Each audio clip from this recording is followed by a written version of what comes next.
Po Bilbili, e di ka komshi? Bilbili? Po. Mu do me ma fut. Po, në qofë se është Bilbili, ka komshi plumin. Jo! Po, këshu i bika, për? Jo, Morxhan. Jo. Do shikoni sot Po? se si jeton Bilbili Gjorë. Në kafaz, Doro. Realisht në kafaz, ose më sakt, në kabin. Se për komshi ka një transformator. Në kabinë elektrike? Po.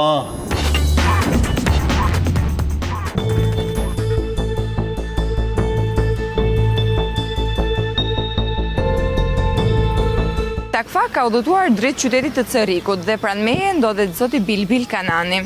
Zoti Bilbil ka sjellë shqetësimin e tij në redaksin ton lidhur me këtë kabinë elektrike e cila ndodhet pas shtëpinë Sime, e vendosur këtu nga viti 1982, e cila është ndruar tashmë në një shqetësim për banorët e lagjes numër 2 në këtë pallat. Përshëndetje Bilbil. Përshëndetje juve. Cili është konkretisht shqetësimi juaj? Së pari ju falenderoj juve si emision Takfak. Kam shqetësimin prej shumë vitesh në këtë kabinë elektrike, e cila më rrezikon jetën në familjen time si dhe të banorëve pranë. Çfarë kati jetoni ju? Unë jam në kat dytë mbi këtë kabinë elektrike. A ka ndodhur që të ketë rënë zjarri? Bile para ca vitesh ka rënë dhe zjarr, mi po unë njoftuan dhe erdhën dhe e fikën ato të OSHE-s. Ne në gjumë një krismë aty dhe filloi një tym aty i zi. Si dhe banorët e tjerë që jetojnë këtu janë të shqetësuar. Quhem Frut Roxha, banoj në pallatin 75, në katin e dytë, që prej vitit 82, me shqetësimet dhe gabinës që kemi, qoftë në zjarri, qoftë në korrenti që mund të na kapi, ose digjemi brenda si mi, si që janë bërë në gjithë gabinët. Peticion me firma nga të gjithë banorët e sa firma janë? 13 familje kanë firmosur për këtë peticion dhe kanë shqetësimin për kësaj kabine.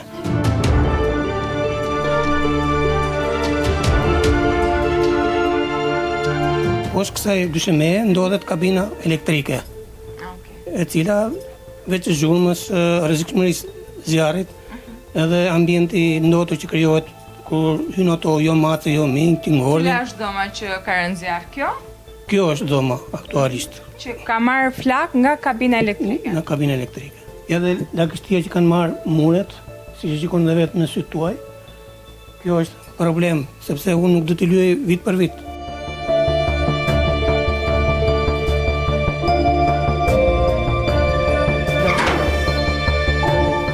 Pra të dashur miqtë, emisioni Takfak, siç duket, ky është dryni që mbron fëmijët e qytetit të Cërikut, të cilët studiojnë pak metra mandej kësaj kabine elektrike, duke i mbrojtur dhe shpëtuar nga zjarret e kësaj kabine.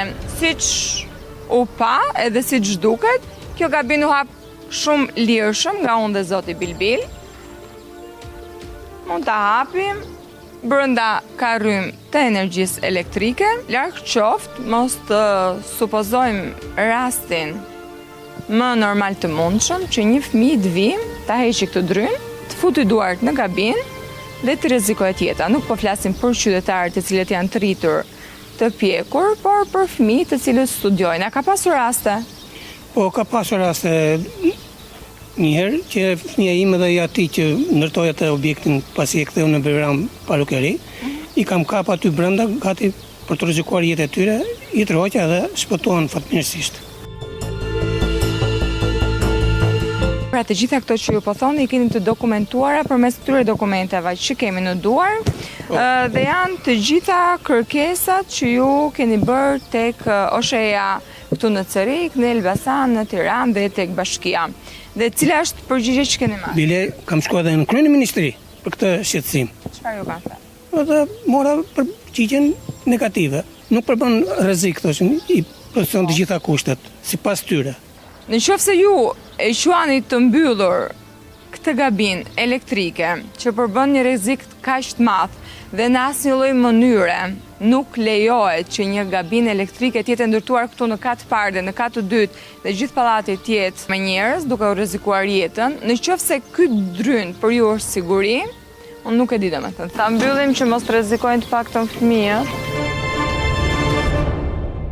Pamjet që ju më vut në dispozicion, gabina në fjalë ka probleme të theksuara teknike, është një gabinë elektrike që mund të ketë shumë vite pa u vendor, pra është një teknologji e vjetër që fatkeqësisht mund të sjellë edhe zhurma ose ndotje akustike për qytetarët. E para është një rrezik për banorët e zonës dhe kryesisht për fëmijët, pasi atë derë mund ta hapi çdo kush dhe mund të hyjë brenda dhe bjerë kontakt me rrymën elektrike. Problem është edhe ventilimi mesasho, me pak fjalë, mund të sjellë që kjo gabinë elektrike të shkaktoj edhe zjarr. Mund bëhet një rrezik le të themi tjetër i shtuar për banorët e atij pallati. Kjo gabinë ka probleme të theksuara edhe me pjesën e lagështirës, pasi duket që nuk është vendorë te kjo gabinë elektrike dhe mund bëhet problem për banorët të fqinjës, sepse ajo gabinë mund të jetë në pronësi të OSHE-s, por matan murit mund të jetë një familje që jeton dhe hyrjet duhet të jenë imediate. Në raste të tilla, o të vishet le të themi dhoma, ku është transformatori me